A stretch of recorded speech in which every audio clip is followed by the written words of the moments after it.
विपक्ष को लगातार संसदीय संस्थानों को लेकर जो उनके अंदर का पूर्वाग्रह है उस पर उन्हें नियंत्रण रखना चाहिए और बार बार ऐसा कहकर संसद की मर्यादा का हनन करने का उन्हें कोई नैतिक अधिकार नहीं है। एसआईआर चल रहा है या चुनाव आयोग अच्छे काम कर रहे हैं, अन्य संस्थाएं देश के अच्छा काम कर रही है, तो इनको रास नहीं आता है। लाए थे लेकिन खारिज हो गया, होना ही था। बिना किसी वैलिड रीजन के, बिना किसी वजह से इस प्रस्ताव को लाने से रोक दिया गया है।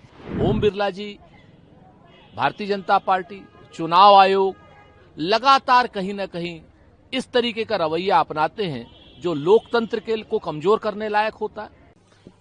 देखिए, संसद की कार्यवाही में संसदीय नियमावली बेहद महत्वपूर्ण है और वर्णित प्रावधानों के अनुरूप जो भी इस तरह के प्रस्ताव नियमावली का पालन नहीं करेंगे उन्हें खारिज किए जाने का विशेषाधिकार माननीय सभापति को है और इसीलिए सियासत की गुंजाइश नहीं होनी चाहिए।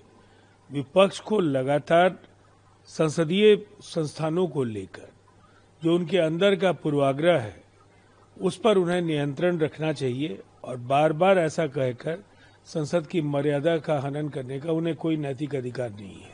लोकसभा की ताकत बढ़ाने के लिए पीएम मोदी ने कहा कि किसान राज लाभ के लिए खड़ा है।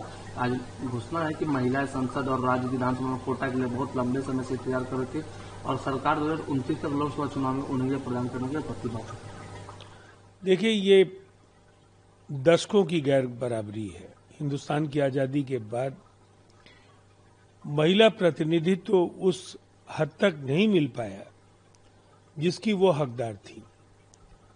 प्रधानमंत्री नरेंद्र मोदी जी ने महिला बिल को पेश करने में और उसे पारित कराने में महत्वपूर्ण भूमिका का निर्वहन किया, लेकिन जो जटिलताएं थी उसकी वजह से इसका लाभ 2029 के लोकसभा चुनाव में महिलाओं को नहीं मिल पाता। इसे सुनिश्चित करने के लिए कि जरूर 2029 में मिले, 16 तारीख से जो संसद का विस्तारित सत्र है उसमें यह विधेयक आएगा और ऐसे में जो भी राजनीतिक दल महिलाओं की बराबरी को लेकर के बड़े बड़े बयान देते हैं उन सबका ये नैतिक दायित्व है कि इस बिल को बगैर किसी पूर्वाग्रह के पारित कराने में वो सब अपनी भूमिका का निर्वहन करें। प्रधानमंत्री मोदी ने कहा है कि यूसीसी और एक राष्ट्र चुनाव पर गंभीर चर्चा हुई। यूसीसी भाजपा के 3 मूल वैचारिक मुद्दों में से एक है।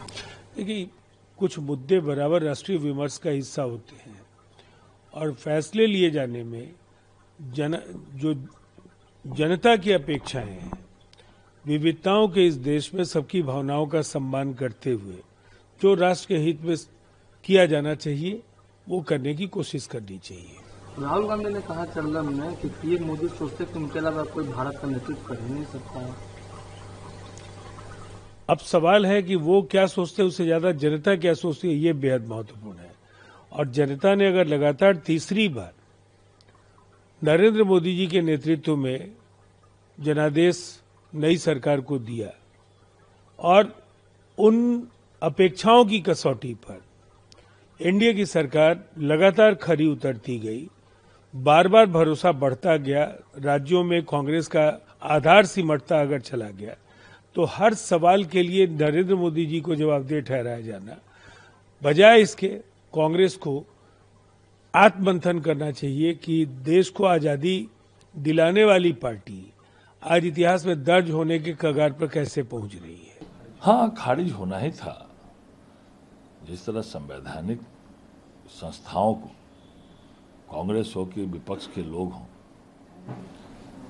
जिस तरह इनका व्यवहार हो रहा है, अभी हाल में ही लोकसभा अध्यक्ष जी के लिए भी इन्होंने लाया था विश्वास, मुंह की खानी पड़ी। आज पूरे देश में चुनाव आयोग जो मृतक हैं, डबल एंट्री के लोग हैं, रोहिंग्या है, बांग्लादेशी है, एसआईआर कर रही है। तो कांग्रेस और विपक्ष के लोग ऐसे लोगों का वोट बैंक के रूप में उपयोग करके या फर्जी मतदान कराती रही है। तो एसआईआर चल रहा है या चुनाव आयोग अच्छे काम कर रहे हैं, अन्य संस्थाएं देश के अच्छा काम कर रही है, तो इनको रास नहीं आता है। लाए थे लेकिन खारिज हो गया, होना ही था। चुनाव आयोग के खिलाफ इतना बड़ा इम्पीचमेंट लाया गया है, अविश्वास प्रस्ताव लाया गया है। 150 से ज़्यादा सांसदों ने लिखित अविश्वास प्रस्ताव लाया गया है। लेकिन ये उतने उससे भी बड़ा आश्चर्य है कि बिना किसी वैलिड रीज़न के, बिना किसी वजह से इस प्रस्ताव को लाने से रोक दिया गया है। ये दिखाती है सरकार लोकतंत्र में विश्वास नहीं करती है, सरकार अपने आप से अधिनायकवाद पे चली गई है। आज कम से कम चुने हुए सांसदों के पास ये हक तो था कि वो अपनी बात रख सकते थे, लेकिन सरकार और सरकार में बैठे हुए अधिकारियों ने ये काम नहीं होने दिया। ये लोकतंत्र का काला दिन है।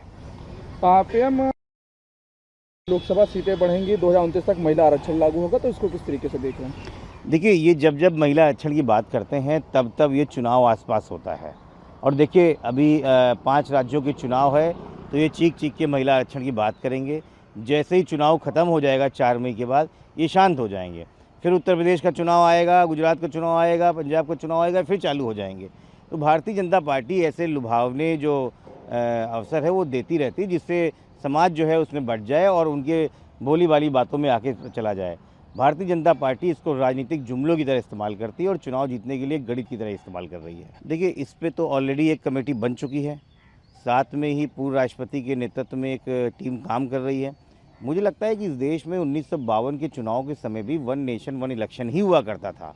ये हमारी संवैधानिक लोकतंत्र व्यवस्था ऐसी है कि अगर कोई चुनाव बीच में गड़बड़ हो जाता है या सरकार गिर जाती है, तो हमको नया चुनाव करने से पहले गठबंधन का अवसर देना पड़ता है। और जब ऐसे अवसर आते हैं तो एक दिन हम फिर वहीं खड़े हो जाएंगे जहां आज खड़े हैं। तो 1 नेशन 1 इलेक्शन ये भारतीय जनता पार्टी का एक बड़ा जुमला है। 1 बीजेपी 1 जुमला और कुछ नहीं। देखिए, खारिज उन्होंने क्यों किया है ये संसद को बताना पड़ेगा। हमने तो सारे सांसदों के दस्तखत, पूरी के पूरे विपक्ष लगातार दस्तखत कर रहा है, उसके बाद भी खारिज किस ग्राउंड पे कर रहे हैं ये सदन के अध्यक्ष को बताना पड़ेगा, ओम बिरला जी को बताना पड़ेगा। ओम बिरला जी, भारतीय जनता पार्टी, चुनाव आयोग लगातार कहीं न कहीं इस तरीके का रवैया अपनाते हैं जो लोकतंत्र के को कमजोर करने लायक होता है और विपक्ष के प्रति घातक होता है। प्रधानमंत्री नरेंद्र मोदी बोल रहे हैं कि लोकसभा सीटें बढ़ेंगी क्योंकि 2029 तक वो आरक्षण को लागू कर देंगे। क्या प्रधानमंत्री जी की बपौती है क्या कि लोकसभा सीटें बढ़ेंगी? ऐसा बता रहे जैसे खुद बढ़ा रहे हैं, का अपने नाना के घर से लेके आ रहे हैं। पहले से तय है प्रधानमंत्री जी, महिला आरक्षण सब लोगों ने किया है। प्रधानमंत्री जी, आप अपने घर से नहीं लेके आए, सारे दलों का सहयोग है और लोकसभा की सीटें समानुपातिक रूप से सब जगह से बढ़ेंगी। इसमें आप क्या कर रहे हैं? हर चीज के श्रेय लेने की बात करते हैं। लीजिए ना श्रेय। सिलेंडर जो है इस वक्त कालाबाजारी हो रही है, प्रधानमंत्री जी के कारण सिलेंडर कालाबाजारी हो रही है, इसका श्रेय लीजिए आप श्रेय। आप कहते हैं घुसपैठ हो रही है, इसका श्रेय लीजिए आप। अपने गृह मंत्री को भी श्रेय दीजिए। श्रेयजीवी मत बनिए, कर्मजीवी बनिए, बेहतर होगा।